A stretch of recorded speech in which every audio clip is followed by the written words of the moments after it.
Delhi high court में अरविंद केजरीवाल की गिरफ्तारी पर सुनवाई के दौरान एनफोर्समेंट डायरेक्टरेट के वकील ने ऐसी दलीलें दी जिससे आम आदमी पार्टी खतरे में पड़ती दिख रही है। पहली बार ईडी ने अदालत में आम आदमी पार्टी को एक कंपनी के तौर पर देखने पर जोर दिया और उसके मुखिया होने के नाते अरविंद केजरीवाल को कटघरे में खड़ा कर दिया। एनफोर्समेंट डायरेक्टरेट के वकील एसवी राजू ने अदालत में यह दलील दी कि आम आदमी पार्टी भले ही सीधे तौर पर एक कंपनी नहीं है, लेकिन वो एक राजनीतिक दल है जो कि लोगों का समूह है। ऐसे में वो कंपनी के ही दायरे में आती है और अरविंद केजरीवाल उसके राष्ट्रीय संयोजक के तौर पर सभी फैसले लेते थे। प्रवर्तन निदेशालय का दावा है कि दिल्ली की नई शराब नीति की आड़ में मनी लॉन्ड्रिंग हुई, लेकिन मनी लॉन्ड्रिंग का कानून किसी कंपनी पर लगता है और यही वजह है कि ईडी ने कोर्ट में आम आदमी पार्टी को कंपनी बताकर पार्टी के लिए मुसीबत खड़ी कर दी है। तो ईडी की जो दलील है उसके बाद कहीं ना कहीं घिरती हुई नजर आ रही है आम आदमी पार्टी, खतरे में नजर आ रही है। दिल्ली की नई शराब नीति की आड़ में मनी लॉन्ड्रिंग हुई है, यह साफ साफ कहा गया है और एनफोर्समेंट डायरेक्टरेट ने आम आदमी पार्टी को एक कंपनी बता दिया है और इस कंपनी पर मनी लॉन्ड्रिंग का सीधे सीधे आरोप है। मनी लॉन्ड्रिंग कानून कंपनी पर ही लगता है, यह कहा गया। मनी ट्रेल भी नहीं मिला है। मनी ट्रेल तो मिला है। आपने ये भी कहा कि अगर आगे जरूरत पड़ी कुछ और लोगों को आरोपी बनाने के लिए वो भी बनाएंगे। वो तो अगर मिले तो बनाएंगे ना, अगर मिले तो हम छोड़ेंगे थोड़ी ना। और ईडी की इन दलीलों को आम आदमी पार्टी ने झूठा करार दिया तो बीजेपी ने फौरन आम आदमी पार्टी को घेरा। अरविंद केजरीवाल जी जो कि आम आदमी पार्टी के कन्वीनर है, ईडी ने उनके इंडिविजुअल के खिलाफ भी और आम आदमी पार्टी जो कि एक ग्रुप ऑफ पीपल्स की एक इंस्टीट्यूशन है, जैसे प्राइवेट लिमिटेड कंपनी हो या कोई पार्टनरशिप फर्म हो, उसी तरह से आम आदमी पार्टी के खिलाफ भी सेक्शन जो 70 है पीएमएलए का वो इन्फोर्स किया गया है। सारे आरोप झूठे हैं, सारे आरोप झूठे साबित होंगे। संजय सिंह की बेल ये दिखाती है कोई मनी ट्रेल नहीं है, कोई भ्रष्टाचार का पैसा नहीं है।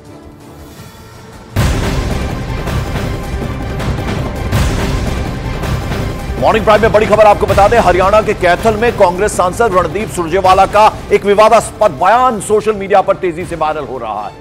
इस वीडियो में रणदीप सिंह सुरजेवाला हेमा मालिनी के लिए बेहद अभद्र भाषा का इस्तेमाल करते हुए नजर आ रहे हैं।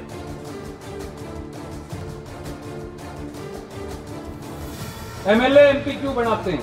ताकि वो हमारी आवाज उठा सके, हमारी बात मनवाए, इसीलिए बनाते होंगे। कोई हेमा मालिनी तो एमपी के लिए बनाते हैं। एमएलए एमपी क्यों बनाते हैं? ताकि वो हमारी आवाज उठा सके, हमारी बात मनवाए, इसीलिए बनाते होंगे। कोई हेमा मालिनी तो एमपी जो के लिए बनाते हैं।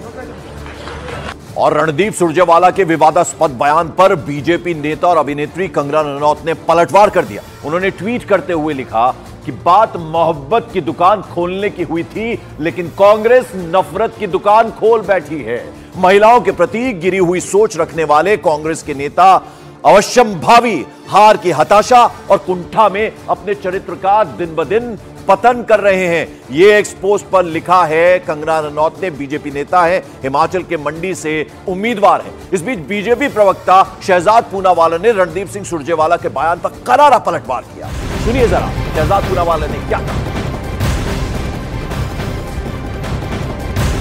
तो आपको बता दें कि यह पलटवार किया गया है शहजाद पूनावाला की तरफ से।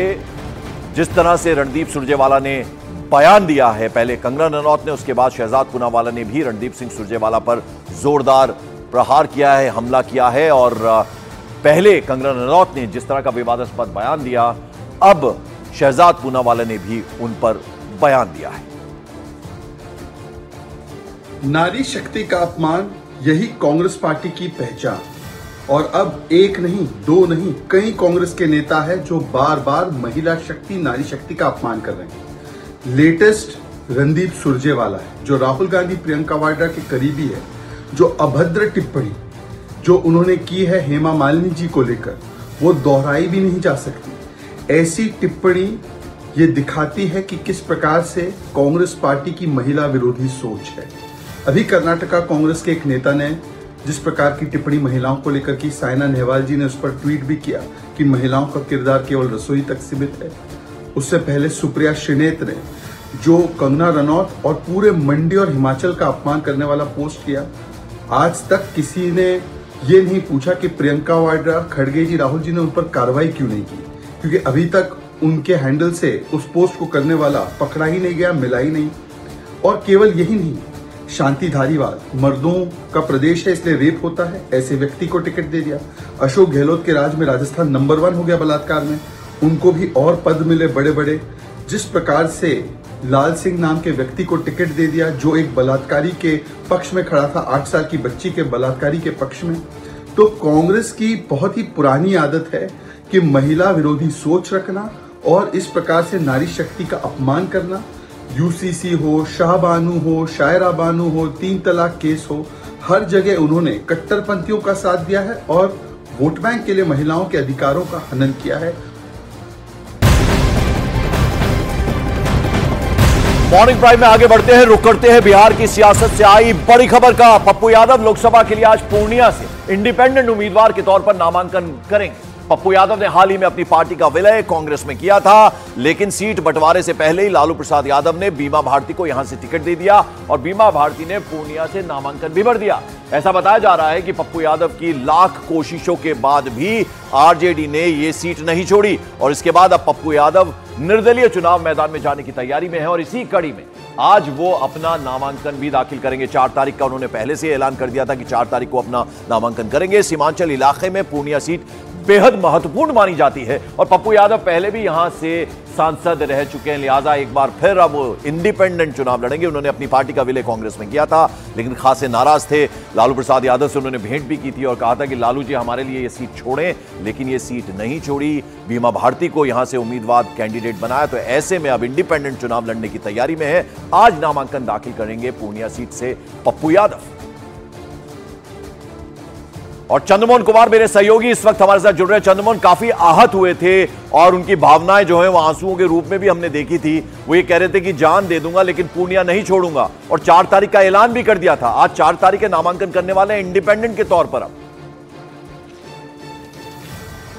बिल्कुल, और पप्पू यादव ने साफ तौर पर यह भी कहा था कि पूर्णिया वो किसी भी हालत में नहीं छोड़ने वाले हैं और हम अभी उन्हीं के घर के ठीक बाहर मौजूद हैं, जहां पर 11 बजे से यहां से निकलेंगे पप्पू यादव और कलेक्ट्रेट पहुंचेंगे, फिर वो नामांकन दाखिल करेंगे। एक तस्वीर आपको दिखाने की कोशिश करेंगे कि पप्पू यादव के घर के सामने कांग्रेस का जो बैनर और पोस्टर है अब तक नहीं हटा है और ना ही कांग्रेस के किसी बड़े नेता का यह कॉल आया है कि पप्पू यादव यहां से चुनाव नहीं लड़े, क्योंकि उनका बिहार में आरजेडी के साथ गठबंधन है। तो साफ तौर पर समझा जा सकता है कि कहीं ना कहीं कांग्रेस का मौन समर्थन भी है और यही वजह है कि पप्पू यादव के घर के बाहर ये जो बड़े बड़े होर्डिंग और पोस्टर लगे हैं, ये साफ तौर पर दिखा रहे हैं कि पप्पू यादव अभी भी कांग्रेस में हैं। भले